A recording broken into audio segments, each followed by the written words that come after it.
बिस्मिल्लाहिर्रहमानिर्रहीम। अस्सलाम वालेकुम दोस्तों, कैसे हैं आप सब। जी दोस्तों, आज हम नेक्स्ट लेसन करेंगे पास्ट कंटिन्यूस टेंस के active voice and passive voice. ठीक है। एक्टिव वॉइस जब सब्जेक्ट खुद मौजूद हो, काम करने वाला खुद मौजूद हो, तो ऐसे जुमले कहलाएंगे एक्टिव वॉइसेस। ठीक है। अब इनको हमने करना है चेंज पैसिव वॉइस में।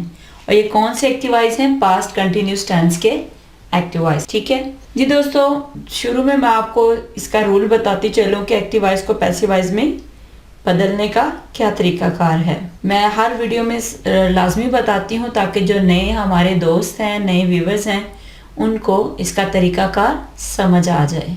ठीक है दोस्तों, जब हम एक्टिव वॉइस को पैसिव वॉइस में चेंज करते हैं तो हमने क्या करना होता है कि सब्जेक्ट को ऑब्जेक्ट बना देना होता है, ऑब्जेक्ट को सब्जेक्ट बना देना होता है, और ऑब्जेक्ट से पहले बाय का इस्तेमाल किया जाता है। वर्ब की हमेशा आपने थर्ड फॉर्म यूज़ करनी है पैसिव वॉइस में, और हेल्पिंग वर्ब जो हम पैसिव वॉइस में यूज़ करेंगे वो अकॉर्डिंग टू टेंस करेंगे। ठीक है। पास्ट कंटिन्यूस टेंस जुमलों के पैसिव वॉइस बनाएंगे तो उसमें कौन से हेल्पिंग वर्ब यूज होंगे? वाज बीइंग और वर बीइंग। ठीक है। पास्ट कंटिन्यूस टेंस के पैसिव वॉइस बनाने के लिए वाज बीइंग और were being helping verb use होंगे। इज इट क्लियर दोस्तों? वाज बीइंग जो है वो हम करेंगे ही, शी, इट, आई और सिंगुलर नाउन के साथ। ठीक है। बाकी यू, वी, दे और प्लूरल नाउन के साथ हम वर्ब बीइंग का इस्तेमाल करेंगे। ठीक है। तो इसकी एग्जांपल्स देखते हैं कैसे। Ali was playing cricket. Ali cricket खेल रहा था। तो यहाँ पे अली हमारा क्या है? सब्जेक्ट। क्रिकेट क्या है? ऑब्जेक्ट। तो हमने क्या करना है? ऑब्जेक्ट को सब्जेक्ट बना देना है। Cricket, cricket is a game और इज अ सिंगुलर नाउन, तो हम क्या करेंगे? Cricket was being. Cricket was being. Play की थर्ड फॉर्म क्या आएगी? Played. Cricket was being played by. जब हम सब्जेक्ट को ऑब्जेक्ट बनाएंगे तो उससे पहले बाय का इस्तेमाल करेंगे। ठीक है। Cricket was being played by Ali. अब जो नाउन हमारा होगा हम नाउन को वैसे ही लिखेंगे, इसको चेंज करने की जरूरत नहीं है। ठीक है। Ali was playing cricket. Ali cricket खेल रहा था।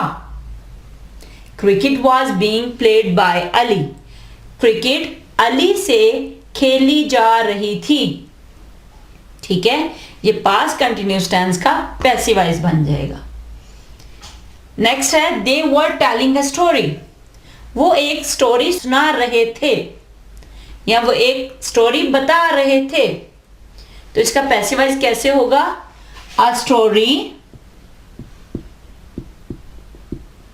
स्टोरी एक है तो हम क्या कहेंगे? Was being.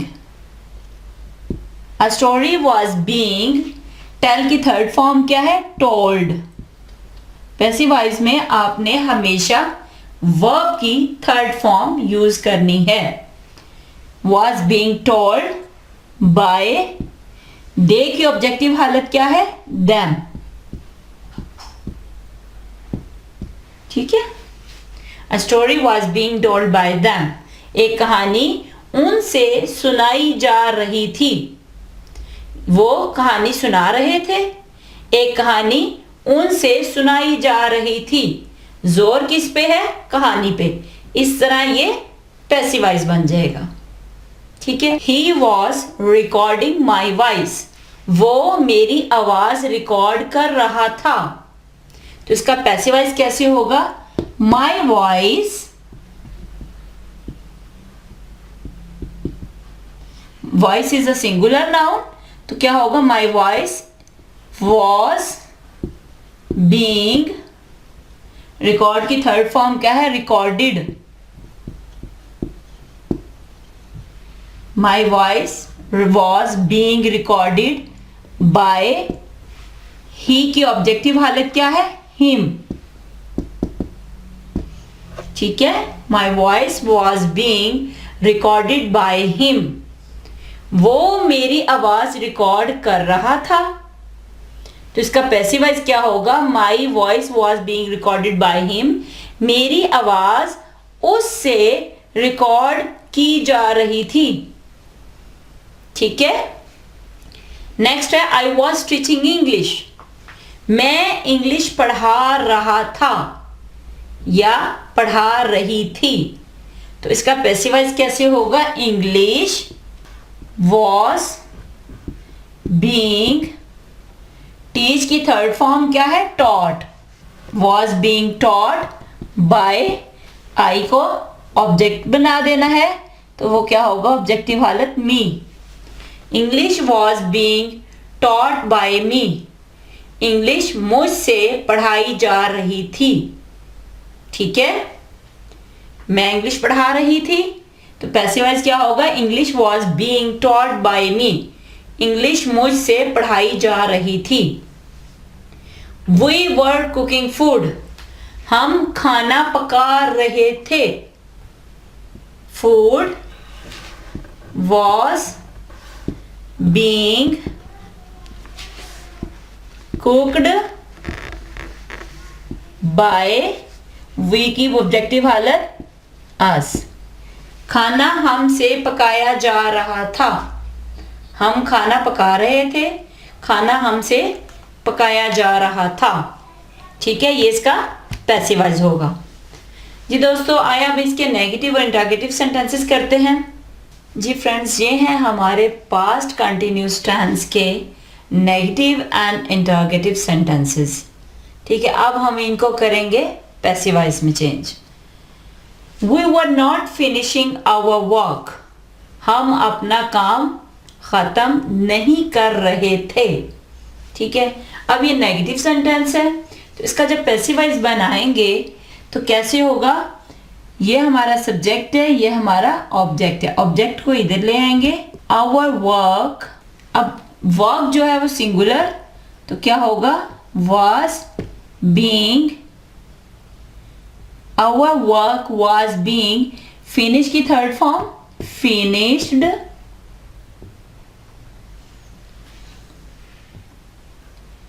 finished by, we को ऑब्जेक्टिव हालत क्या है, us। ठीक है, our work was being finished by us, हमारा काम हमसे खत्म नहीं किया जा रहा था, किया जा रहा था। अब जो कि ये नेगेटिव है इसलिए इसको भी नेगेटिव बनाएंगे तो उसके लिए क्या करेंगे, हम वाज के फौरन बाद नॉट लगा देंगे। ठीक है, चूंकि हमारा ये जो सेंटेंस है, ये एक्टिव वॉइस जो है ये हमारा नेगेटिव है तो उसका पैसिव वॉइस भी हम नेगेटिव बनाएंगे।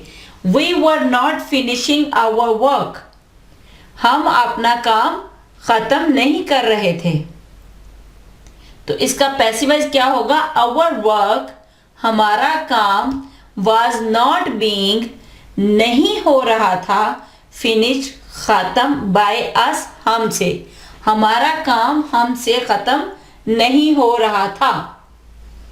ठीक है, हमने नॉट कहां पे लगाना है, हमें पता है कि वो हमारे पास इस टेंस में हेल्पिंग वर्ब क्या थे, was being and were being, यही थे ना। जब नेगेटिव सेंटेंस बनाएंगे तो हम वाज के फौरन बाद नॉट लगा देंगे, वर के फौरन बाद नॉट लगा देंगे। ठीक है, नेगेटिव सेंटेंसेस जब इनके पैसिव वॉइस के बनाएंगे तो क्या होंगे, was not being, were not being. ठीक है, अब Ali and Faisal were not writing a poem, Ali और फैसल पोइम नहीं लिख रहे थे। ठीक है, हम क्या करेंगे, a poem was not being, write की थर्ड फॉर्म क्या है, written, a poem was not being written, किससे नहीं लिखी जा रही थी, बाय अली एंड फैसल। हमने इनको चेंज नहीं करना, नाउन को हम वैसे ही लिख देते हैं, बाय अली एंड फैसल।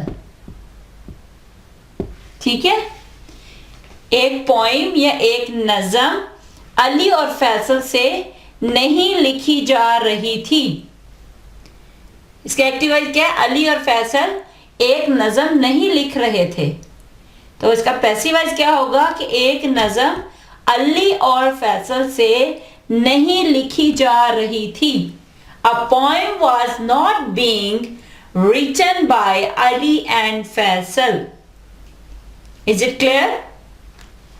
तो ये हो गया negative sentences of past continuous tense. ठीक है, और उसके passive voice. Was he cutting the grass? जैसे कि was शुरू में आ गया है, इट मीन्स ये अब सवालिया फिक्रा है। अब इसका भी हमने पैसिव वॉइस सवालिया बनाना है। Was he cutting the grass? तो क्या होगा?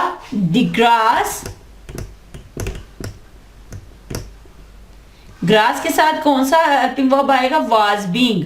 तो हमने क्या करना है? being को वहीं पे रहने देना है और was को उठा के शुरू में ले आना है।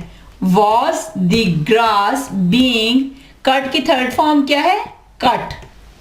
ठीक है, was the grass being cut by he की ऑब्जेक्टिव हालत him। ठीक है, was he cutting the grass? क्या वो घास काट रहा था? तो इसका पैसिव वॉइस क्या होगा? was the grass being cut by him? क्या घास उससे काटी जा रही थी? Is it clear? आगे है when was she giving the book? वो कब किताब दे रही थी? हमने क्या करना है? when को ऐसे ही रख देना है। यहाँ पे हमारे पास क्या है? दी बुक। हमने इसको देखना है, ऑब्जेक्ट को। ऑब्जेक्ट अगर हमारा सिंगुलर है तो हमने was लगाना है, अगर हमारा प्लूरल है तो हम वर लगाएंगे। ठीक है, when was the book,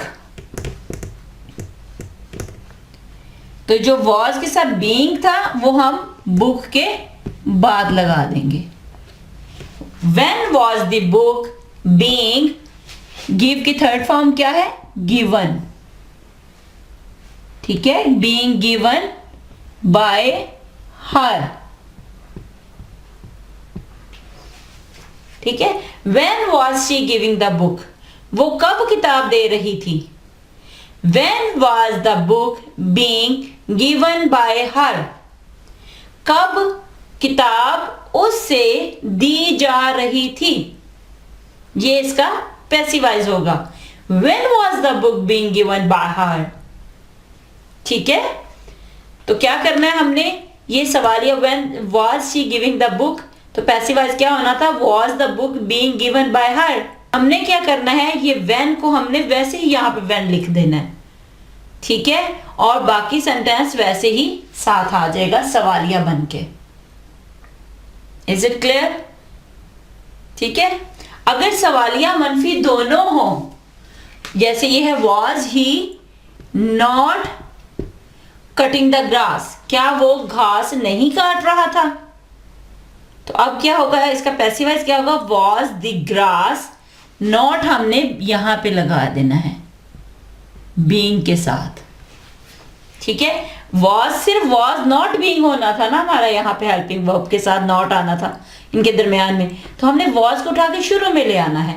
not being वहीं पे रहेगा। was the grass not being cut by him, क्या घास उससे नहीं काटी जा रही थी? Is it clear? दोस्तों एक बात याद रखिएगा, जब भी आप इंटरोगेटिव सेंटेंसेस या सवालिया फिक्रात बनाते हो तो एंड पे क्वेश्चन मार्क लाजमी लिखा करें। ठीक है, उसका पैसिव वॉइस का हो या उसका एक्टिव वॉइस हो, तो आपने क्वेश्चन मार्क जरूर डालना है। ठीक है जी दोस्तों, आज हमने कर लिया है पास्ट कंटिन्यूअस टेंस के पैसिव वॉइस। ठीक है जी दोस्तों, आज के लिए इतना ही काफ़ी है। अपना ख्याल रखिएगा, दुआओं में याद रखिएगा। इंशाल्लाह नेक्स्ट वीडियो में फिर मिलेंगे। तब तक के लिए अल्लाह हाफिज़।